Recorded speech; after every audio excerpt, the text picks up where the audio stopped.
Abram as suas Bíblias nessa manhã para o Evangelho de João.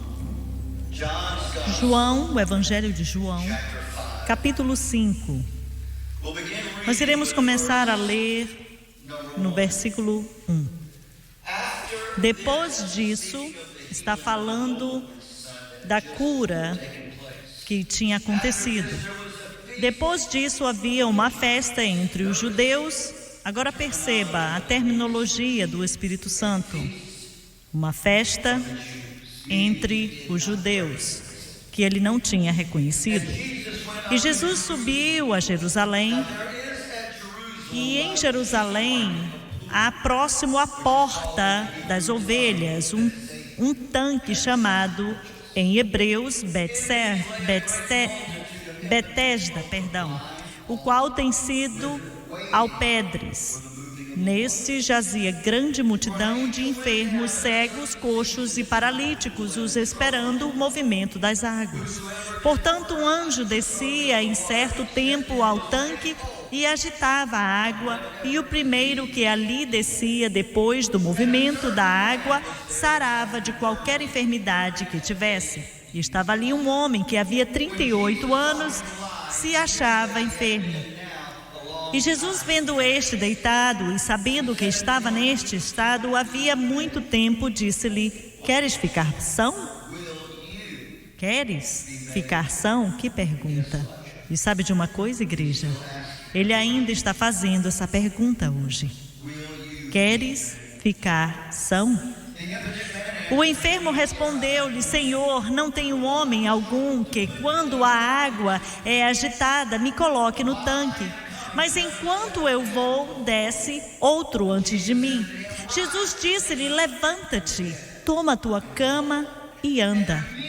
Logo aquele homem ficou são e tomou a sua cama e partiu, e aquele dia era sábado. E eu quero ministrar por alguns minutos nessa manhã sobre o título dessa mensagem é A Casa da Graça e da Misericórdia.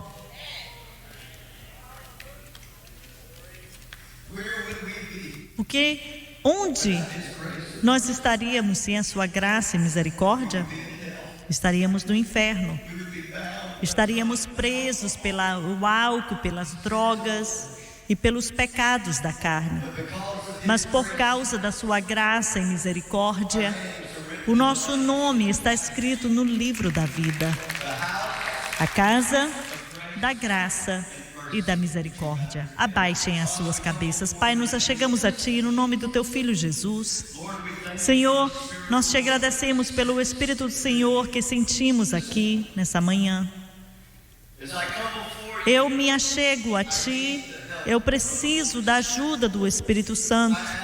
Eu peço que Tu me unges para entregar essa palavra que eu acredito que Tu colocastes em meu coração para esta época.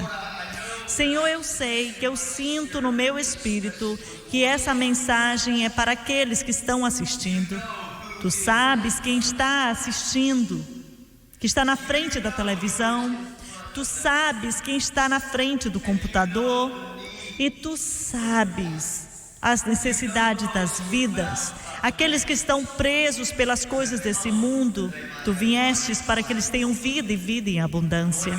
Me unge para pregar e unge o Teu povo para receber. Em nome de Jesus nós oramos, amém. Eu acho que no começo dos anos 90, um irmão que eu conhecia, mas ele foi guiado pelo Espírito Santo, ele escreveu uma canção. E um dos versículos, antes de começar essa mensagem, diz: Foi ordenado que eu devo morrer, mas a graça e misericórdia disse: Não, nós já pagamos o preço. Um dia eu era cego, mas graças a Deus que agora eu posso ver. Foi por causa da graça e misericórdia. Veio e me resgatou. A sua graça e misericórdia me trouxeram. Eu estou vivendo cada momento por causa de Ti. Eu quero Te agradecer e Te louvar, porque a Tua graça e misericórdia me trouxe. Alguém precisa bradar. Todos nós aqui, aqueles que estão assistindo, Nós somos o produto da graça e misericórdia de Deus. Todos nós estávamos perdidos a caminho do inferno. Mas na escuridão do nosso pecado, a luz do Evangelho de Jesus Cristo penetrou a escuridão, quebrou o alcoolismo, quebrou as drogas, quebrou o pecado do seu coração, quebrou as prisões da carne. E a luz do Evangelho, a luz de Jesus Cristo, aonde tinha escuridão, a luz veio. E agora você se encontra não só mais triste, não perdido, mas salvo, lavado pelo sangue do Cordeiro. O seu nome está escrito no livro da vida. E todos os dias, quando você acorda, você diz: obrigado pela graça e misericórdia de Deus. Aleluia. Nós não falamos tanto da graça e misericórdia de Deus. É algo poderoso. É poderoso o suficiente para quebrar os grilhões das drogas. É poderoso o suficiente para quebrar as prisões do álcool. É poderoso o suficiente para quebrar os grilhões do homossexualismo e do lesbianismo. E a confusão da mente. E um homem que diz: eu sou mulher, e a mulher que diz: eu sou homem. Há um poder maior do que a loucura da mente. Há um poder maior do que a carne. Há um poder maior do que as forças da escuridão. Há um poder maior do que os poderes do inferno. Há um poder maior do que todos os demônios que estão na terra. Eu estou falando da graça e misericórdia de Jesus Cristo. Graças a Deus pela misericórdia e pela graça. Eu estou falando de coisas boas. Eu estou falando de coisas boas. Eu estou falando de algo que pode pegar um homem chamado John Newton, um escravo, que ele trocava escravos de seres humanos. Mas um dia na África, ele estava em uma viagem com escravos. Ele estava insano, totalmente perdido, perdeu a sua mente. Estava preso em um quarto sem as suas roupas. E ele arranhava os chãos, latia como cachorro. Totalmente insano. As pessoas vinham para olhar, para vê-lo. Suas unhas cresceram, seus cabelos cresceram. E o seu corpo todo sujo, cheio de terra. Um escravo. Mas de repente, o seu sentido voltou para ele. E John Newton voltou para a Inglaterra em um navio. E uma tempestade os atingiu. O barco ia afundar. Eles começaram a jogar as coisas para fora, as cargas, para tentar manter o navio flutuando. E essa experiência, ele pensou pela primeira vez: eu vou morrer no oceano. Ele nunca tinha visto uma tempestade daquela forma. Ele olhou para o céu e disse: Deus, se tu guardares a minha vida, eu entregarei a minha vida a ti. E Deus veio, e a graça e misericórdia vieram e salvou John Newton. E John Newton escreveu a graça maravilhosa. Quão doce é o som que salvou um pobre como eu. Um dia estava perdido, agora fui encontrado. Era cego e agora posso ver. Isso é graça e misericórdia. Em 1880, em uma pequena cidade de Illinois, um bebê nasceu. Ele nasceu, triste dizer, em um ambiente que muitas crianças nascem hoje em um mundo de alcoolismo. O seu pai era um dono de um bar que ele bebia mais cerveja do que água, só o que ele conhecia. Era um lar cheio de álcool. Só o que ele conhecia, crescendo, era um lar privado de coisas que uma criança desejaria, não podia ter, por causa do dinheiro que era gasto no álcool. Deixa eu parar aqui e dar a minha opinião pessoal. Com toda a miséria que o álcool causa, por que tem cristãos tão tolos que estão dizendo que eu quero meu copo de vinho? Quão estúpido!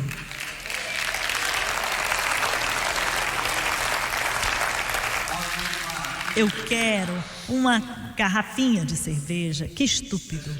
Como filho de Deus, nós somos chamados para sairmos do mundo.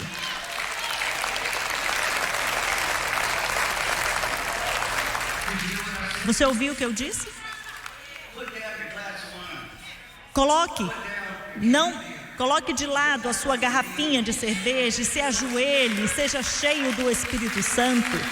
Deixe de lado o seu copo de vinho. 30 mil alcoólatras. 30 milhões, né? Mais de 30 milhões de alcoólatras.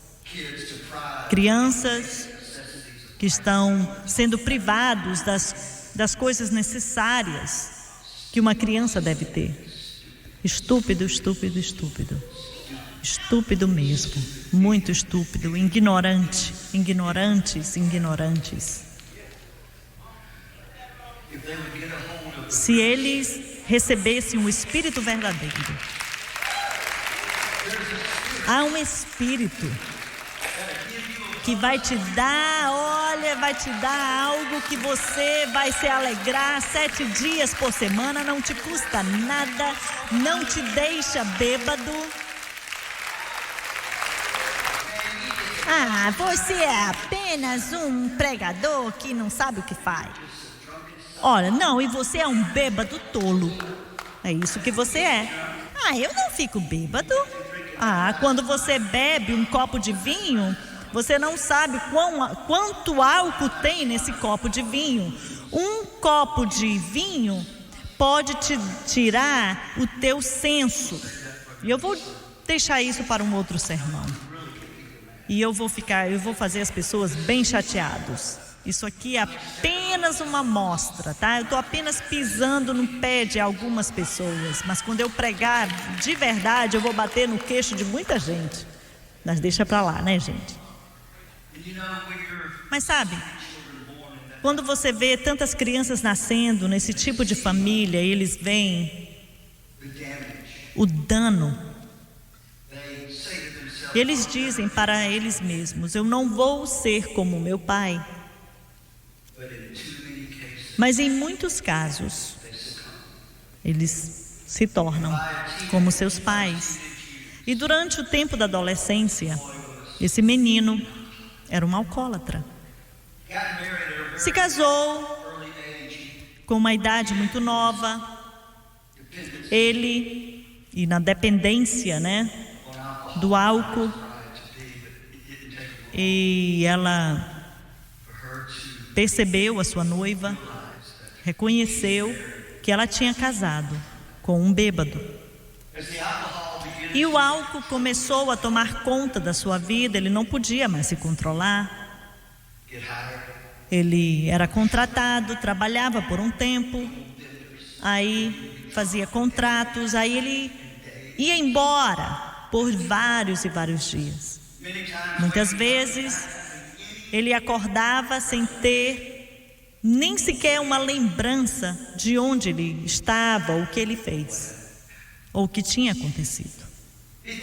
Ele pensou, ele disse: se eu puder sair deste ambiente e me mudar para um outro lugar. Aí eles arrumaram as suas coisas e foram para o Iowa, fugindo do pecado, porque você é o pecador e você não pode fugir de você mesmo. Aí eles ficaram em Iaioma, vendia seguros, perdeu o emprego. Ele começou a trabalhar, perdeu também um outro emprego. A sua esposa, agora ela estava grávida e ele ia ser um pai. E ele colocou todos os seus esforços em se consertar. Você não pode vencer o pecado. Não importa com quanta força de vontade você tem, você não pode vencer o pecado. Leva o sangue de Jesus Cristo. E como eu disse, ele ia em viagens. E a sua filha tinha 2 anos. Perdão, uma menininha tinha 2 anos de idade. Lutando com tudo que ele podia para deixar o álcool. E ele não podia, não conseguia. Aí ele foi em uma viagem que demorou mais de 2 semanas. E finalmente, quando ele caiu em si, ele estava todo sujo, fedorento, mau cheiro, sem lembrar de nenhum momento que tinha acontecido durante aquelas 2 semanas. Ele estava cheirando a álcool. E o álcool, ele te fere, ele te machuca. Aí, quando ele chegou na porta da sua casa, numa pequena casa simples, apenas um casebre, vamos dizer assim, e ele encontra as pessoas reunidas ali. Ele não entende por que essas pessoas estão na minha casa. Aí o reconheceram, como eu disse, ele estava desorientado, todo sujo, 2 semanas, sem tomar banho, bebendo, álcool literalmente saindo de seus poros. Aí ele disse: nós viemos ajudar a sua esposa. O que você quer dizer com isso? Aí eles disseram: o seu bebê morreu 2 dias atrás. E essas palavras o tocaram como se algo tivesse caído sobre ele. Aí ele pensava que já tinham enterrado a criança e disseram: não enterramos ainda. Ainda não levamos o corpo da funerária para o cemitério. E quando o bebê morreu, a mãe não tinha dinheiro. Alguém teve que comprar a roupinha do bebê, vestir aquele bebê. Ela não tinha dinheiro para comprar os sapatos para os seus pés. Alguém teve que comprar sapatinhos de bebê para colocar nos pés daquele bebê. Aí ele saiu correndo da casa. Ele correu para aquela funerária. As luzes estavam apagadas, só tinha uma lâmpada acesa, mas não tinha ninguém lá. Aí ele correu ali, abriu a porta, entrou, chegou ali naquele pequeno caixão. Por alguma razão, eles não tinham fechado o caixão, aquele caixãozinho de madeira, bem simples. Seu coração estava machucado, ele não podia parar de chorar. Aí ele colocou a sua cabeça em cima daquele pequeno caixão e ele tinha jurado mais uma vez e disse: eu não vou fazer isso, não vou mais fazer isso, eu não vou mais fazer isso. Mas depois de alguns minutos dele ter dito isso, ele pegou com uma mão naquele caixão e roubou os sapatos dos pés do seu bebê. E foi, e vendeu os sapatos por alguns centavos, o suficiente para comprar uma garrafa de vinho barato. É isso que o pecado faz. Ele estava tão vencido pela culpa que ele saiu de casa, deixou sua família, sua esposa. E em 1896, ele terminou nas ruas, no inverno, em Chicago, Illinois. Ele estava ali onde ficavam todos os alcoólatras e drogados, no frio, sem dinheiro, precisando de álcool. Agora lembre-se, ele tinha acabado de roubar os sapatos do seu filho. Agora ele se encontra nas ruas de Chicago, sem dinheiro em seu bolso e todo o seu ser gritando por um copo de álcool. E Mel Trouter, no inverno, leva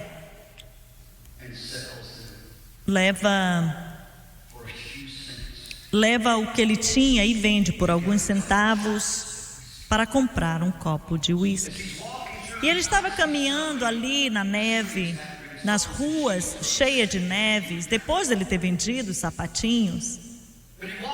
Aí ele passa na frente de um prédio que estava ali no meio de uma das piores áreas de Chicago, no Garden Pacífico, e estavam tendo um culto. Aí ele parou na frente e sussurrando algo que ele estava totalmente fora de si, e o homem que estava na porta chega até ele e diz: Senhor, é aqui que você precisa estar. E Mel Trouter não sabia o que era, e o homem o guiou, o sentou, e deixa eu te dizer, talvez ele não sabia o que era, mas depois de 1 hora, quando o homem terminou de pregar e fizeram um apelo, Mel Trouter foi para a frente e entregou o seu coração para Jesus Cristo, aleluia, e se tornou um dos grandes pastores do Evangelho. Ele começou um avivamento no Michigan que até hoje está lá. É isso que a graça e misericórdia pode fazer. É isso que a graça e misericórdia pode fazer. O que a reabilitação não pode fazer, a graça e misericórdia pode fazer. A graça e misericórdia pode fazer. O que os alcoólatras não podem fazer, a graça e misericórdia pode fazer. Quando você lê os evangelhos, Mateus, Marcos, Lucas e João, você precisa ler esses grandes evangelhos, os grandes milagres, os grandes testemunhos do que Deus fez para essas pessoas. Você deve sempre ler o que o Senhor fez para aquela pessoa, Ele pode fazer por mim. Em outras palavras, se Ele pôde transformar a água em vinho, Ele pode transformar a sua situação. Se Ele pôde pegar uma rede vazia e encher de peixes, Ele pode encher a sua rede. Alguém precisa entender isso nessa manhã. Não há nada tão difícil para Deus. É somente a nossa incredulidade que impede Deus fazer o que Ele tem que fazer em nossas vidas. Então, o que Ele fez por eles, Ele pode fazer por você. E eu vou dizer novamente, o que Ele fez por eles, Ele pode fazer por você. Eu vou dizer novamente, o que Ele fez por eles, Ele pode fazer por você. O que Ele fez por eles, Ele pode fazer por você. Aonde quer que você esteja sentado, você está bêbado porque você saiu ontem à noite, mas eu quero te dizer que tem um Deus que pode quebrar as prisões do álcool ou o que seja. Talvez ontem à noite você está saindo da heroína. Ele pode quebrar essa prisão.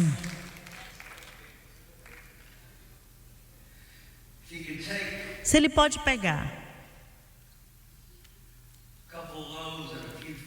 alguns pães e 2 peixes e multiplicar e abençoar milhares e ter mais para te dar, ele pode pegar o que está faltando em suas mãos e te abençoar e usar para abençoar os outros.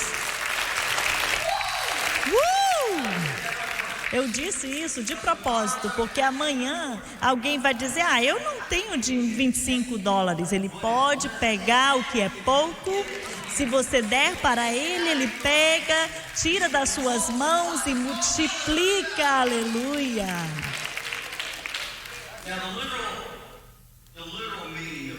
Aqui, o significado literal dessa história significa que representa esse homem estava enfermo por 38 anos e Israel estava no deserto por 38 anos. E todos representam o que Israel era, os cegos, no espírito, os enfermos. Mas é o caso de tantas coisas, porque há sempre um grande significado. E aqui é uma dessas histórias. A Bíblia diz que foi a festa dos judeus. Lembra quando eu li ainda há pouco, eu disse para vocês que era a língua do Espírito Santo, provavelmente era a Páscoa, que foi dada na lei de Moisés para honrar a primeira Páscoa da prisão do Egito. Quando eu ver o sangue, eu passarei sobre vós.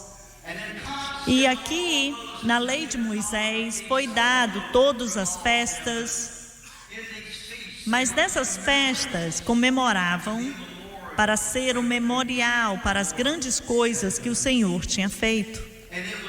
E também era para mostrar que Cristo é o verdadeiro Páscoa da Páscoa. A verdadeira Páscoa é Jesus, o sangue do Filho de Deus que foi derramado na cruz.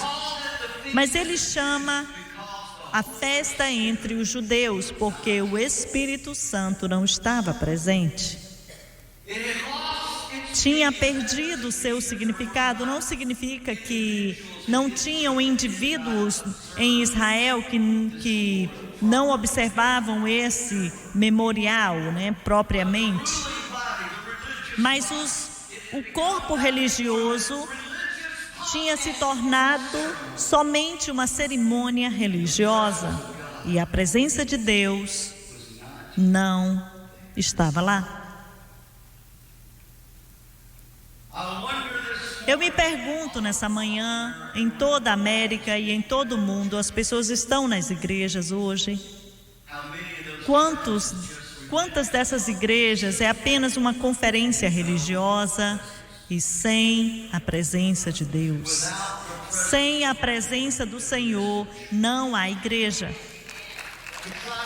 Tentar se reunir para adorar, sem o Espírito Santo, sem ter o seu propósito no culto, é apenas uma reunião religiosa por homens e mulheres caídos. E deixa eu te dizer, o mover do Senhor está muito escasso em muitas igrejas. A maneira do mundo, eu falei outro dia isso, mas a igreja em um todo está agradando o mundo.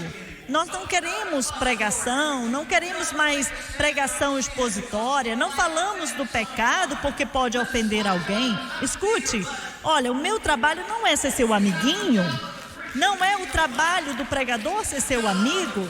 O trabalho do pregador é ouvir do céu, dar uma palavra do Senhor e estar atrás do púlpito e pregar a palavra do Deus o Todo-Poderoso. E porque eu te amo, eu tenho que lidar com assuntos que talvez você fique inconfortável. Talvez eu pise no seu pé. Mas se você está se pendurando, prestes a cair no inferno, religiões, cerimoniais, circunstâncias, mas não tem a presença do Senhor. E eu lembro, anos atrás, eu ainda estava na escola, nós tínhamos, por muitos anos nós viajávamos, nós não tínhamos um lar, uma casa, porque nós estávamos na igreja 275 noites por ano. Eu já fui em mais igrejas do que todos vocês juntos. Eu já dormi debaixo dos bancos, nos bancos, eu já dormi nas salas dominicais, em camas, né? Aí eles enrolavam o colchão no domingo pela manhã e me acordavam. Bem, uma punição bem ruim, viu, gente? O que eu estou fazendo no corredor dessa igreja? Olha, eu dormi debaixo de piano, de órgão, igrejas grandes, igrejas pequenas, igrejas bem ruins. A primeira vez que nós ficamos no Holiday Inn, olha, eu perguntei do papai, eu estou falando sério, gente, nós estamos no céu quando nós dormimos a primeira vez em um hotel, porque olha, nós tínhamos ficado em tantas igrejas, em casa das pessoas. Senhor, nos ajude, me liberta da casa das pessoas. Não importa se você tem uma mansão, eu não vou ficar na sua casa. Já fiz isso e tenho várias camisetas para mostrar, para ter a prova. E quando eu comecei, eu fui para 32 escolas. Não posso ler e escrever, mas tudo bem. Mas finalmente nós compramos um pedaço de terra num boulevard. 1265 Boulevard. Vocês vão lá, né? Depois do culto, você vai lá. Aí o pessoal vai dizer: por que você está tirando foto da minha casa? A gente não mora mais lá não, gente. Acho que alguém construiu uma casa lá. O meu pai ainda viajava. E então a gente construímos uma casa ali. E um dos nossos vizinhos era um jogador de beisebol aposentado, profissional. Aí um dia ele veio na nossa casa, se apresentou e disse: eu sou batista, mas eu tenho ouvido o seu ensinamento sobre o Espírito Santo e eu quero. Ore por mim. Aí o papai orou por ele, ele foi embora. A gente não viu ele por um tempo. Aí depois ele voltou, ele disse: e aí, o que aconteceu? Ele disse: eu recebi. Aí, é isso que eu quero te dizer. Ele disse: sabe de uma coisa? Eu era um membro de boa conduta na minha igreja, mas eu não era salvo. Eu fiz tudo que um jogador de beisebol podia fazer, mas no momento que eu entreguei meu coração para o Senhor, fui batizado no Espírito, eu aprendi muitas coisas. Circunstâncias, né? Aqui a festa entre os judeus. E tinha ali um poço de água que se chamava Betesda. Betesda significa a casa de graça e misericórdia, aleluia. Tinha um tanque ali, né? Aqui, o versículo que eu li para vocês diz que pessoas enfermas vinham, se reuniam do mover da água que em um certo momento do ano, um anjo vinha e mexia na água, e a primeira pessoa que entrava na água era curada. Aí alguém diz: você acredita nisso? Lógico que sim, eu acredito. É isso que a Bíblia diz. E a Bíblia diz que, eu amo a terminologia, uma grande multidão de pessoas cegas, coxos, paralíticos, grande multidão. É um retrato perfeito da multidão, da humanidade. Muitas pessoas no planeta Terra, e a maioria estão perdidos. Eles não conhecem o Senhor. E todo segundo que passa, almas estão entrando na eternidade. Multidões. É por isso que Deus levantou a SBN, para levar a mensagem para a grande multidão, para que você não tenha que morrer no seu pecado, você não tem que morrer nas suas transgressões, você não tem que morrer em estar preso pelas prisões da sua vida, mas há um que pode te libertar, há um com o nome de Jesus que veio para salvar aqueles que estão perdidos, a grande multidão.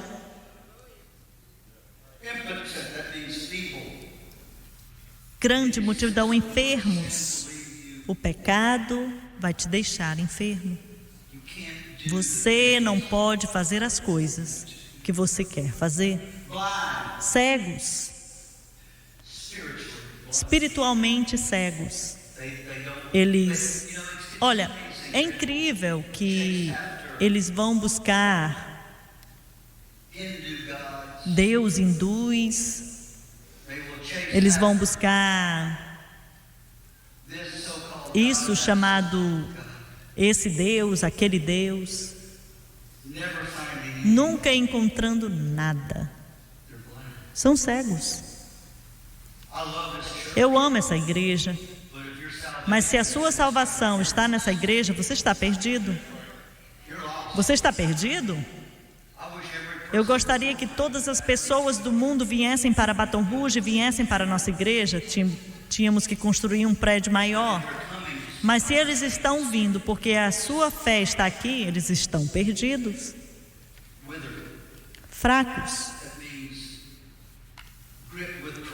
cheio, paralíticos. Espiritualmente, o pecado, ele vai te paralisar. Você lembra da história do homem com a mão mirrada? Ele nasceu daquela forma, mas algo tinha acontecido que a sua mão que ele usava, a tradição diz que ele era um maçom, ele era um carpinteiro, ele era um marceneiro.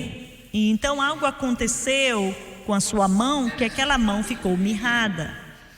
E então é isso aqui, é um retrato perfeito do coração duro, da alma mirrada, paralisada. Sonhos que estão mirrados, um casamento que está mirrado, um negócio que está mirrado, paralítico, que não tem função. Aí diz aqui, esperando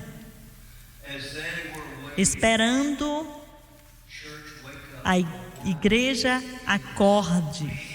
O mundo está esperando. Há mais pessoas do que você possa imaginar que estão enfermas e cansadas de um Deus falso, estão cansadas de igrejas mortas, estão cansados de mensagens mortas, estão cansados dos programas de autoajuda que a igreja está envolvida, se ajudando, programas que ajudam a si mesmo. Isso não está fazendo nada de bom, eles estão esperando. Eu quero que você saiba de algo. A ajuda está a caminho, aleluia. A ajuda está a caminho. aleluia. Um mover de Deus está vindo. Eu estou te dizendo agora, esse evangelho será pregado na África, na Ásia, na América do Norte, América do Sul, América Central, Ásia, nas ilhas do mar. Esse evangelho será pregado nos confins da terra, aí virá o fim, aleluia. Se prepare, se prepare. A ajuda está vindo, a ajuda está a caminho. Eu gosto dos missionários, eu acredito nos missionários, tem um lugar especial para os missionários, mas nós podemos enviar amanhã 5 milhões de missionários bons, que estão animados para fazer o trabalho de Deus para os 4 cantos da terra. E eles não iriam poder alcançar, no tempo dos seus ministérios, o potencial que pode ser alcançado através dessa câmera aqui. Eu gostaria que esse não fosse o caso, mas é um fato. Eles não podem bater em todas as portas, mas todas as casas têm uma televisão. Eu lembro, nos anos 80, estávamos tendo uma cruzada em El Salvador, San Salvador, na cidade capital. Nós tínhamos construído várias igrejas, escolas ali. E o irmão John Bueno, ele era o diretor da missão para a parte daquela área ali. Ele nos levou para uma das igrejas que estava prestes para terminar. E nós sempre construíamos na área mais pobre da cidade. Ao redor tinham cidades de indivíduos que suas casas eram feitas de trapos, vamos dizer assim, para construir uma pequena estrutura em grande pobreza. E quando nós saímos da igreja, eu comecei a olhar para aquelas casebres, né? Os casebres, e não tinha nada. Aí eu olhei para o papai e disse: olha, eu estava apontando para o fato que todos aqueles casebres tinham uma antena. Todos os casebres tinham uma antena. E o papai disse para o irmão Bueno: Bueno, você pode ver se tem alguém em uma dessas casas que nos permite a gente ir visitá-lo? Eu só quero ver. Eu não quero envergonhá-los, eu só quero ver. Ele disse: sim, com certeza, vamos lá. Aí nós fomos, não tinha porta nas casas, apenas uma cortina bem fininha. Aí ele bateu do lado assim, né? Aí uma senhora muito preciosa veio, abriu aquela cortina, falando em espanhol, e nós perguntamos: podemos entrar? O chão era de barro, 2 caminhas bem pequenas. Acho que 4 pessoas viviam ali naquele casebre. Como eu falei, o chão de barro e uma pequena televisão. E isso foi na tarde, durante a semana. Aí nós entramos e ele disse para ela: olha, ele não falou para ela quem nós éramos. São pessoas que estão pagando, só disse que éramos pessoas que estavam pagando pela igreja. Ela disse: podem entrar. Aí nós entramos, sabe de uma coisa? Sabe o que estava passando na televisão, gente? O programa. Olha, a gente tinha o programa número 1 em El Salvador, que tocava todos os dias, em horários diferentes, mas todos os dias. Aí eu nunca esqueci. Nós entramos e o meu pai começou a falar. Você pode ouvir a sua voz, né? Mais de 1 quilômetro. O seu sussurro é bem mais alto do que cada um de nós. Aí ele começou a falar e aquela mulher não estava prestando atenção. Aí ela olhou para a televisão.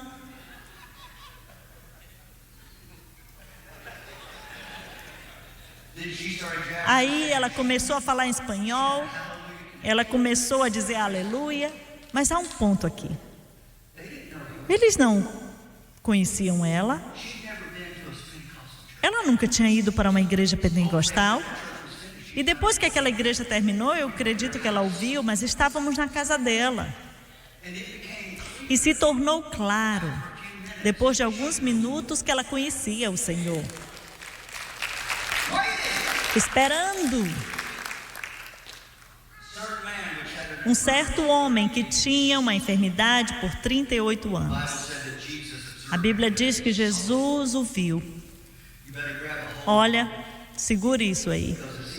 Porque ele viu aquele homem impotente, enfermo. Ele disse, você. Ele vê você.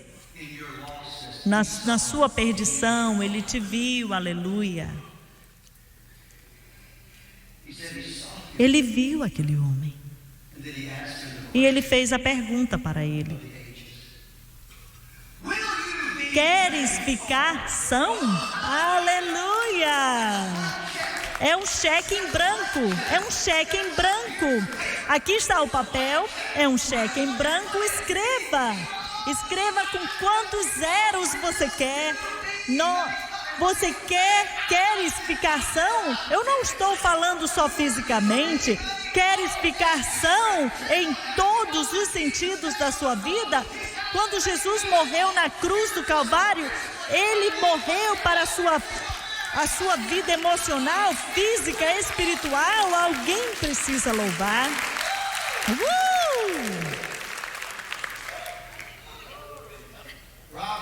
Robert. Eu e o Robert vamos para o mesmo fisioterapeuta. Eu vou ter que voltar em breve, Robert, porque eu acho que eu puxei algo aqui. Olha, outro dia eu tenho que ir 2 vezes por semana. É um verdadeiro inferno.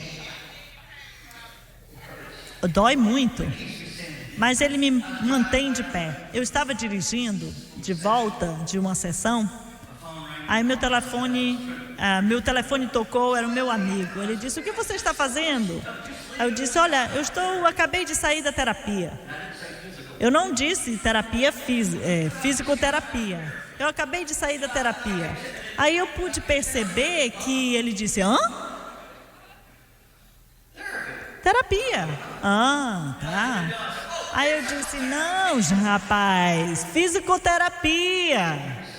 Então, quando você ouve as pessoas dizerem terapia, né, você pensa que é mental. Não é na minha cabeça, gente, é a minha coluna, tá? Fisioterapia para a minha coluna.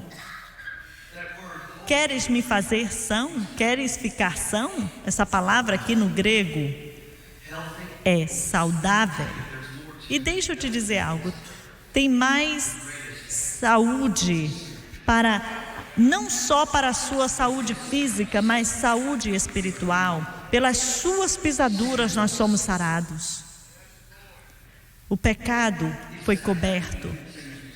Músicos e cantores podem voltar. Ele disse, eu não tenho nenhum homem. O problema é que ele estava olhando para o homem. Ele não estava olhando para o homem. O homem não pode te ajudar. O homem pode orar por você. O homem pode te encorajar. O homem pode te dar um tapinha nas costas e te dar um encorajamento. Mas não tem nenhum homem que pode mudar o teu coração, somente Jesus Cristo. Aleluia! Jesus Cristo e Ele crucificado e ressuscitado, aleluia! Ele é aquele que conserta os corações. Aí a Bíblia diz que Jesus disse, quando Jesus fala, algo bom acontece. Todas as vezes que ele abre a boca, algo bom acontece. Quando ele abre a boca, ele diz, lança a tua rede do lado direito. Quando ele abre a sua boca, ele diz, vinde a mim todos que estão cansados e oprimidos e eu vos aliviarei. Eu queria tanto ter 30 anos de idade, eu sairia correndo aqui, mas se eu pular daqui eu morro e eu nunca vou me levantar. É como a gente teve uma cruzada no Tennessee, anos atrás, um auditório enorme. E era assim, era uma ladeira, né? E a orquestra ficava em cima e tinha uma profundidade de 10, eu acho que uns 2 metros de profundidade. E onde eles colocavam a orquestra ali embaixo. Então eles tinham um lugar ali, naquele prédio, que eles cantavam música gospel, né? O quarteto. E olha, aqueles quartetos vinham e eles enchiam aquele lugar, 3.000 lugares ali, eles tinham um ótimo tempo. Aí uma noite eles estavam cantando, me disseram qual era o grupo, mas eu não lembro. Então aconteceu, antes de nós chegarmos lá para a cruzada, eu não lembro quem foi, mas que estava cantando. Aí alguém estava cantando, quando o Rei Jesus voltar para a terra novamente. Aí, lá atrás, lá na fila de trás, um querido irmão ficou muito alegre, se animou. Ele sabia que Jesus, o Rei Jesus, ia voltar. Aí ele começou a correr. Aqui está o problema. Lá de trás, a plataforma, você não podia ver que tinha uma orquestra lá embaixo. Você não podia ver. Parecia que o chão, né, era nivelado. Aí ele veio correndo e ele ia pular no palco. Ele pensando, né? Eu acho que ele era da Igreja de Deus. E ele ia fazer, né, aquele pulinho da Igreja de Deus. Aí ele sai correndo. Correndo.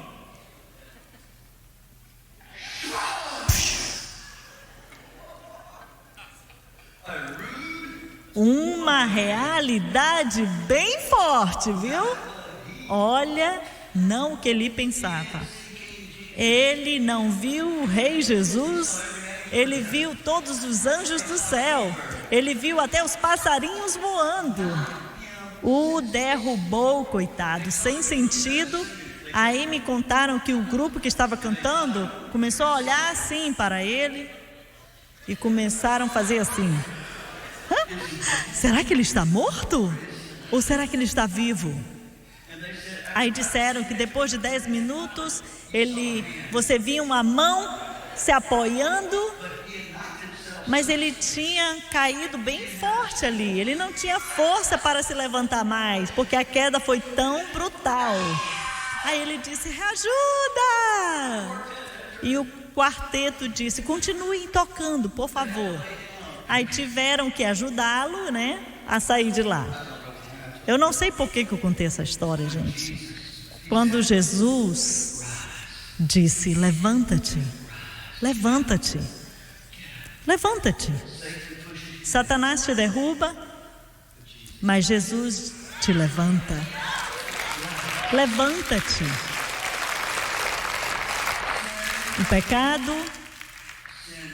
O pecado vai roubar a tua dignidade. Vai roubar, vai te fazer um tolo. Te derruba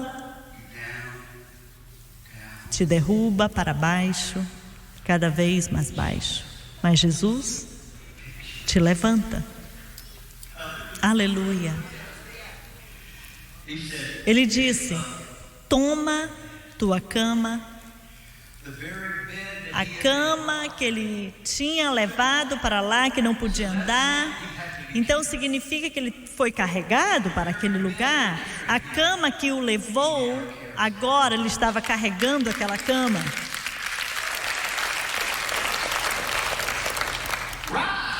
Levanta-te, toma a tua cama e anda. Aleluia! 38 anos enfermo, coxo, e agora ele podia andar, aleluia. Eu não acredito que ele andou assim, eu acredito que a virtude fluiu sobre ele, o poder de Deus, quando ele disse levanta-te, eu acredito que o poder de Deus fluiu sobre ele e as suas juntas, os seus músculos ficaram fortes e sabiam o que fazer. Esse é o retrato perfeito da salvação. Um momento você está perdido, no outro você está salvo e em Cristo. Imediatamente, o homem ficou são. Jesus Cristo não opera em uma clínica de reabilitação por 6 semanas. Aquele que o Filho liberta é certamente livre. Abaixem as suas cabeças. Aleluia, aleluia, aleluia. Aleluia. Todos os olhos fechados e as cabeças curvadas. Eu sei e eu espero e oro que todos aqui no santuário nessa manhã, o seu coração está certo com Deus. E eu estava estudando para essa mensagem. Eu ia pregar sobre outra coisa, sobre outra mensagem.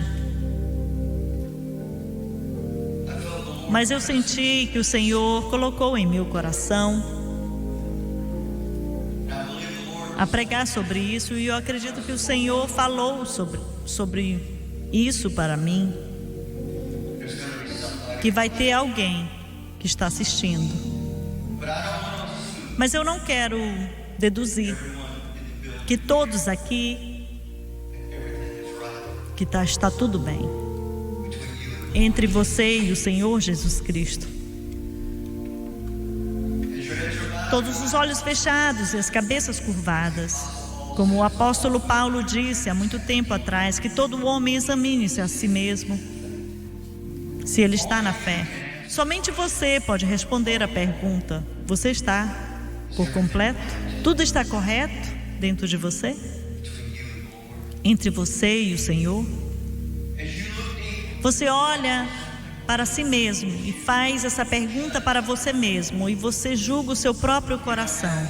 Se você não tem paz, que tudo está correto, se você pode levantar a sua mão aonde quer que você esteja, nós iremos orar por você. Se você levantou a sua mão aonde quer que você esteja, como eu disse, eu preguei para a televisão hoje, mas eu não quero esquecer de você que está aqui. Tem alguém aqui? Muito obrigado. Ali, muito obrigado. Muito obrigado, Senhor. Jovem, tem mais alguém? O Senhor fala aos corações. Tem mais alguém aqui? Muito obrigado. Agora é o seu momento. É a sua vez. A porta está aberta. Ele está com seus braços abertos, te convidando para vir. Tem mais alguém? Não dá para eu ver aonde você está. Levante a sua mão. Tem mais alguém? Eu quero que todos fiquem de pé. Pela televisão, não importa aonde você está, ou o país que você está, não importa a prisão da sua vida, não importa o que você tem feito, não importa o que você está fazendo. Só o que importa é a decisão que você vai tomar durante esses 60 segundos. Nós temos 2 aqui que levantaram as mãos. Eu não quero te vergonhar aqui no santuário, eu não quero te vergonhar aonde você está. Mas se você levantou a sua mão, saia do seu lugar e venha até a frente. Nós queremos orar por você. Eu quero orar por você e por aqueles que estão assistindo. Aleluia. Se você levantou a sua mão, é isso aí.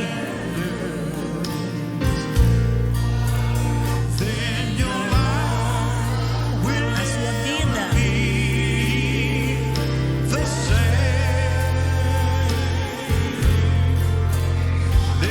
Vamos, pastores, venham.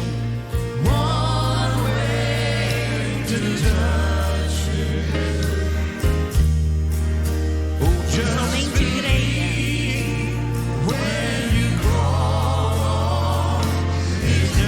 Cante mais uma vez. Isso é para você. Não saia daqui sem ter a certeza. Se você não tem certeza em seu coração, se conserte. Venha para frente, deixe a gente orar por você.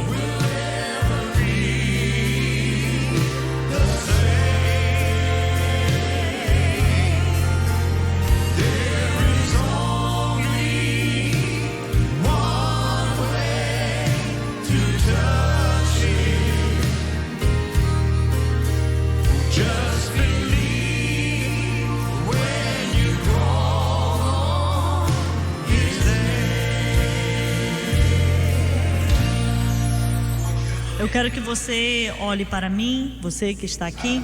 Eu não te conheço, eu não sei quem você é, não sei o seu nome, mas é algo que eu sei sobre cada um de vocês. Eu sei de fato que Jesus Cristo te ama.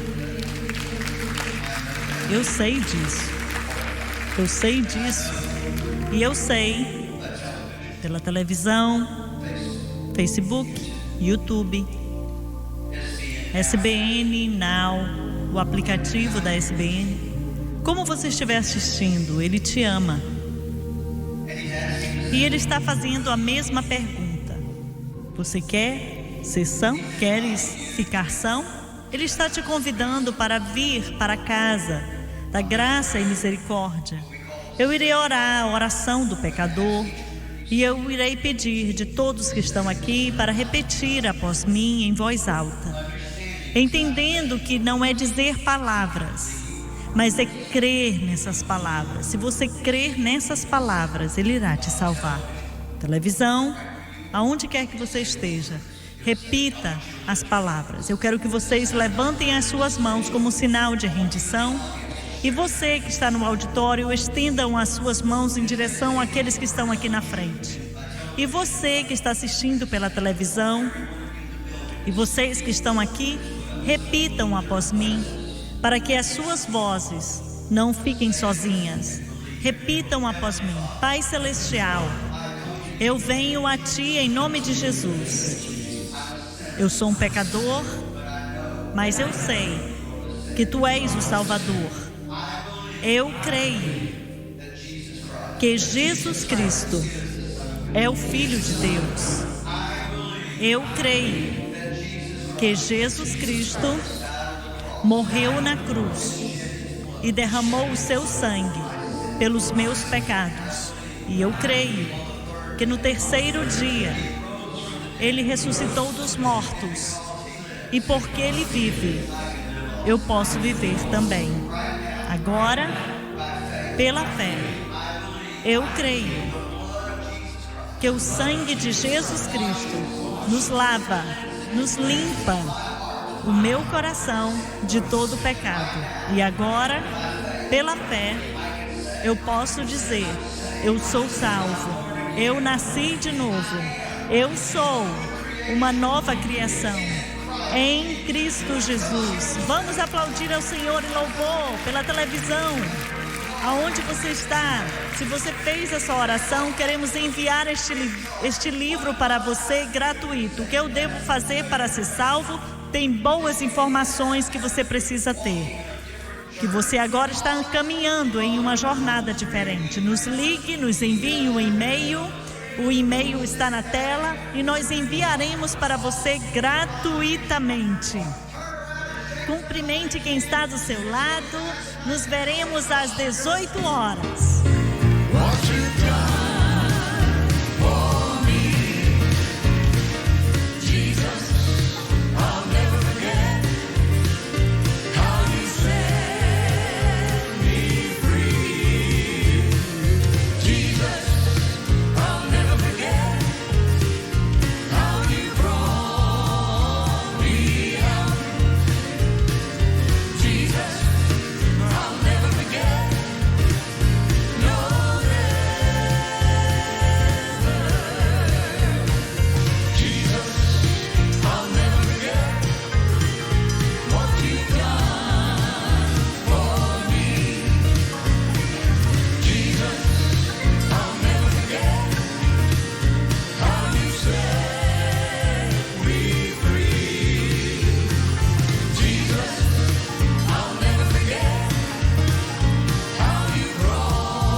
Espero que você tenha sido abençoado através desse culto ao vivo do Centro Familiar de Adoração, que fica localizado em Baton Rouge, Louisiana, no ministério do Jimmy Swaggart. Os cultos de domingo acontecem às 10 da manhã e 6 da tarde e toda quarta-feira às 7 da noite. Os cultos são transmitidos ao vivo pela rede Sun Life de televisão, pela rádio Sun Life e pelo site sunlifetv.com e através do aplicativo SBN Now. Para participar da igreja midiática, ligue para 1-800-288-3550 ou através do jsm.org.